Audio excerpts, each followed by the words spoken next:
আচ্ছা, মানুষ তো আমরা। কিভাবে কেউ কাকে মেরে ফেলতে পারে? এমন একটা বিচিত্র মানুষ আমরা, অথচ আমাদের সব কিছু বোঝার ক্ষমতা আছে। পৃথিবীতে প্রায় ৭৭ লক্ষ প্রজাতির প্রাণী আছে, কিন্তু আশ্চর্যের বিষয়, দুর্বলদের কোনো প্রাণীও হত্যা করে না বা শিকার করে না। ৭৭ লক্ষ প্রাণীর মাঝে সেরা যে জীব আল্লাহ সৃষ্টি করলেন, তারাই শুধু পারে দুর্বলদের উপর অত্যাচার, এমনকি মেরে ফেলা। বাবা মা টাকা দিয়ে পাঠালো শিক্ষা গ্রহণ করার জন্য।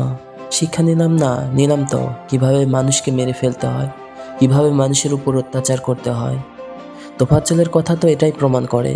বইয়ের পাতায় পড়ি মূর্খ বন্ধুর চাইতে জ্ঞানী শত্রু ভালো, কিন্তু বাস্তবে আমি বলি সেটাই ভুল ভাই।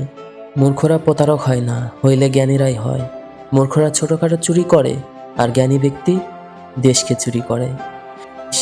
শিক্ষা, শিক্ষার আগে ভালো মানুষ হন। শিক্ষার আগে শিক্ষকের গুণ গড়ে তুলুন। মনে রাখেন, আপনিও মানুষ, সেও মানুষ। একদিন খালি হাতে দুজনে দাঁড়াবেন।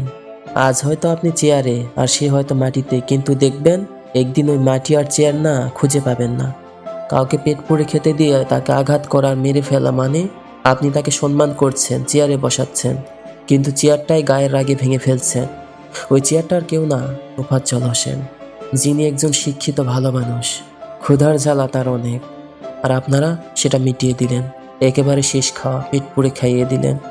কি দোষ ছিল তার, যে তার বাবাকে হারালো, তার মাকে হারালো, অবশেষে একমাত্র সম্বল ভাইটাকেও কেড়ে নিল।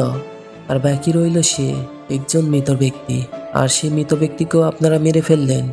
কি দোষ ছিল তার, কি ভুল ছিল তার? সামান্য এক আইফোনের মূল্য ছিল কি জীবনের চেয়ে দামি? চুরি করলো না, তবু চোর সাব্যস্ত করলেন।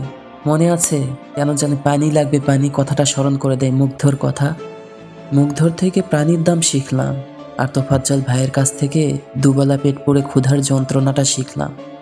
খাবারের বুঝি এত মূল্য, যে কিনা জীবন কেড়ে নেয়। 2024 মনে থাকবে, পানি লাগবে পানি। 2024 আমাকে একটু খেতে দাও। ধন্যবাদ।